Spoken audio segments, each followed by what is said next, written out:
Hello and welcome to English Avenue Podcast. Your go-to podcast for learning English in a fun, natural, and engaging way. I'm Erin, and as always, I'm here with my fantastic co-host, Evan.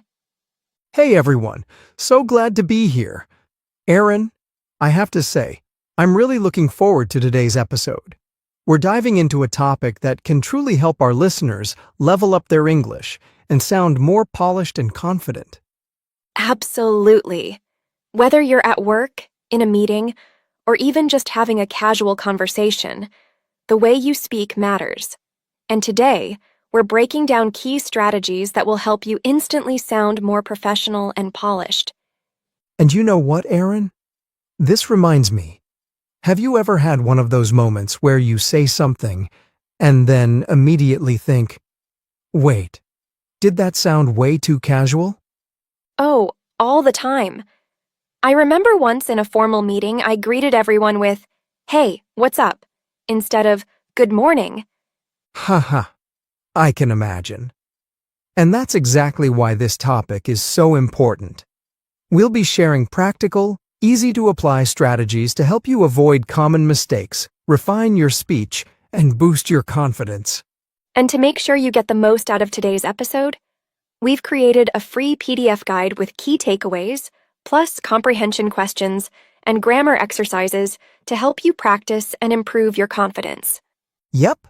If you want to review today's tips and keep improving, make sure to grab the PDF. The link is in the description. Oh, and of course, we'll also be introducing a handful of intermediate level words and phrases throughout the episode. That's right. And later in the episode, we'll break them down in Charlotte's vocabulary section, where Charlotte will explain their meanings and show you how to use them naturally in real-life conversations. So don't go anywhere. Today, you're going to learn powerful communication tips and expand your vocabulary. All right, Erin. Are you ready? Oh, I was born ready, Evan. Love it. Let's dive into today's topic. How to sound more polished and confident when speaking English. Whether you're in a meeting, on a call, or just having a casual conversation, the way you speak makes a huge difference in how people perceive you. Exactly. And you know, Evan, a lot of times people don't even realize that small tweaks in their speech can make them sound way more polished and confident. So true. And that's why we're breaking it down into 8 key strategies today. Let's start with the first one.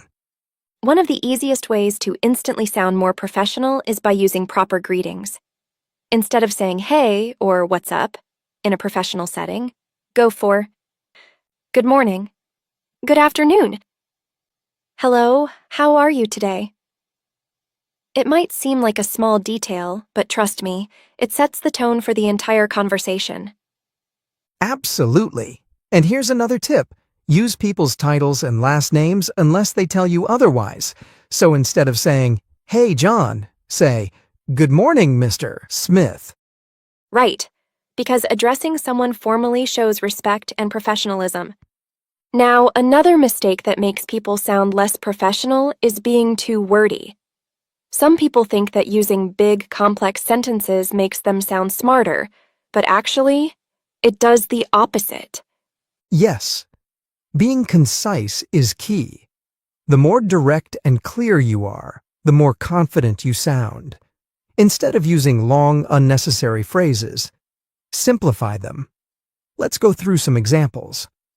That's a great point, Evan. Here's an example. Instead of saying, "In the event that it rains, we will postpone the meeting," just say, "If it rains, we will postpone the meeting." Same meaning, but it's shorter, clearer, and easier to understand. Exactly. Here's another one. Rather than saying, "For the purpose of improving our customer service, we are launching a new training program," just say, "To improve our customer service, we are launching a new training program." It gets straight to the point without unnecessary words. Much better. Let's try one more. Instead of saying, "Due to the fact that she was late, the meeting started without her," simply say, "Because she was late, the meeting started without her." See how much crisper and more professional that sounds? Less is more when it comes to clear communication. Think about great speakers. They don't waste words. Exactly. And that brings us to our next point, eliminating filler words. Oh yes, this is a big one. Filler words like, you know, and kind of can make you sound unsure of yourself. And the tricky thing? Most of us don't even realize we're using them. I remember listening to a recording of myself once, and I was shocked at how many times I said like in just one sentence. Oh, I've been there. It's so easy to slip into the habit. Like instead of saying, I kind of think this idea might work, you could just say, I believe this idea will work. See how much stronger that sounds? Exactly. And here's a quick tip. If you catch yourself about to say a filler word, just pause instead. A short silence actually makes you sound more confident than filling the gap with or like. That's such a great trick. And another thing to watch out for is side particles. Words like basically, technically, or actually. They often don't add any real value to what you're saying. Right. Instead of saying, basically, we need to finish the report by Friday, just say, we need to finish the report by Friday. Simple, clear, and professional. Love it. The less cluttered your speech is, the more confident and authoritative you'll sound. Now, speaking of confidence, one of the best ways to sound more professional is by choosing strong, assertive words. Oh, I love this one. The way you phrase things completely changes how people perceive you. If you sound unsure, others might not take your ideas seriously. Exactly. Let's go through some common phrases that people use without realizing they sound uncertain, and how to make them stronger. All right, here's one. Instead of saying, I think this is a good idea, say, I believe this is a great idea. It makes you sound confident rather than doubtful. Yes. And here's another one. Instead of saying, I was given an opportunity, say, I seized the opportunity. That small change makes it clear that you took action, rather than just receiving something passively. That's a good one. What about this? Instead of saying, maybe we could try this approach, say, let's move forward with this approach. It's much more decisive. I love that. And here's a really common one. Instead of asking, does that make sense? Ask, let me know if you have any questions. The first one makes it sound like you're doubting yourself, while the second one keeps things open but confident. Oh, that's a great point. And for the last one, instead of saying, I hope this helps, say, I'm confident this will help. It shows certainty rather than just hoping for the best. Exactly. These small changes might seem minor, but they instantly make you sound more confident and professional. So true. It's not about being aggressive. It's about speaking with clarity and certainty. Making these tweaks will help you sound more polished and persuasive. All right, here's something that a lot of people don't realize. Adding unnecessary disclaimers can actually weaken your message. Oh, I know exactly what you mean. People sometimes say things like, this might sound silly, but, or, you've probably already thought of this, but, before sharing an idea. Exactly. And when you start with a disclaimer, you make it seem like your point isn't important or isn't worth considering. Right. Instead of saying, I'm not sure if this is a good idea, but maybe we could try. Just own it and say, I suggest we try. Yes. Here's another one. Instead of saying, this may be a dumb question, but just ask, can you clarify this for me? It sounds confident and professional. I love that. If you believe in what you're saying, there's no need to apologize for it. Exactly. Removing these unnecessary disclaimers makes you sound more sure of yourself, and that makes others more likely to listen to you. All right, Aaron, let's talk about something that's really important in professional settings. Giving feedback. Yes, feedback is necessary for growth, but how you say it makes all the difference. Right. If you're too harsh, you could hurt someone's confidence. But if you're too vague, they won't know what to improve. Exactly. So instead of saying, your work isn't good, say, I think this could be improved by. That way, you're offering a solution instead of just criticizing. Yes. And instead of saying, you did this wrong, say, I have a suggestion that might make this even better. It's positive and constructive. That's such a great tip. Another good approach is starting with something positive before giving feedback. For example, I really like how you structured this report. One way we can make it even stronger is by adding more details in this section. Yes. That way, the person feels encouraged instead of discouraged.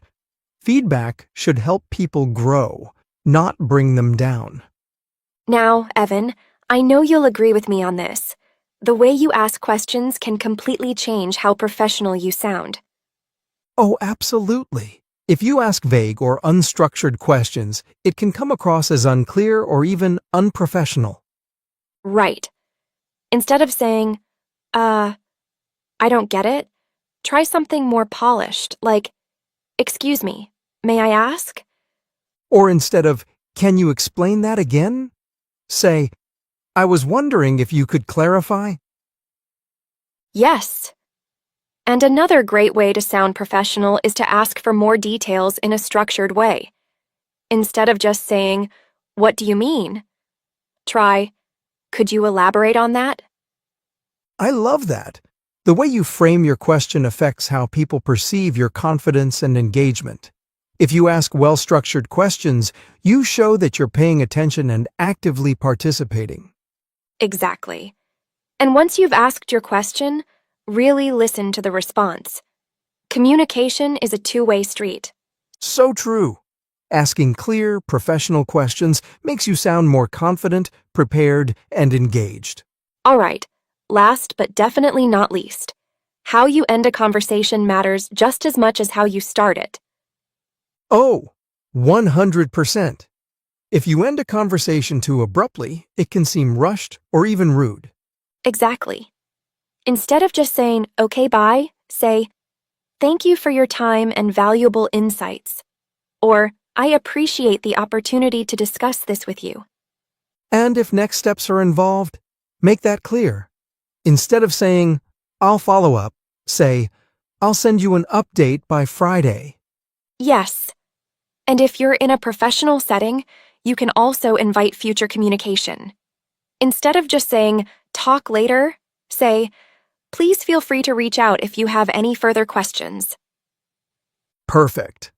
Closing professionally and politely leaves a positive impression and makes you sound more polished.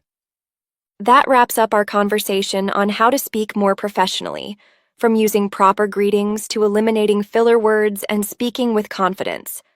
Absolutely. And now, it's time for Charlotte's vocabulary section.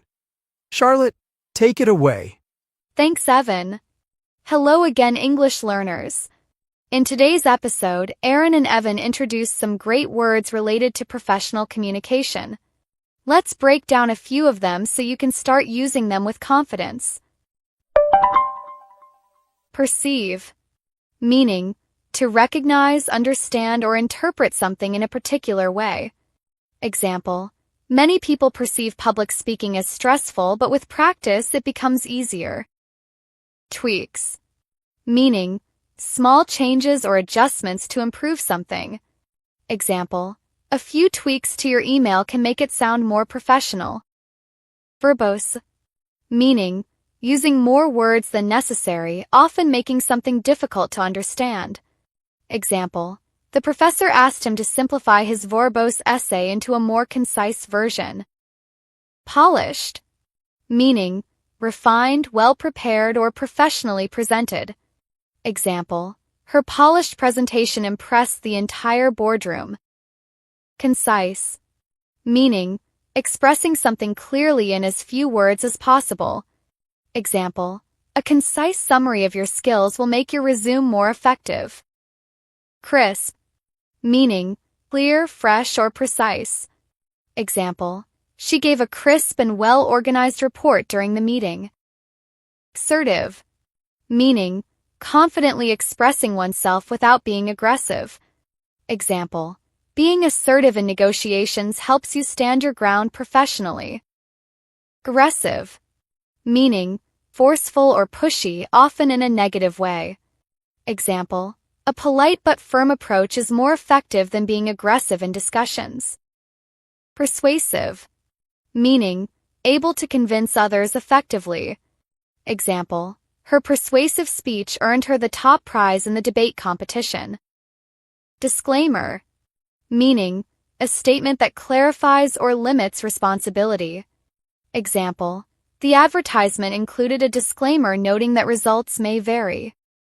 Criticize, meaning to express disapproval or point out mistakes.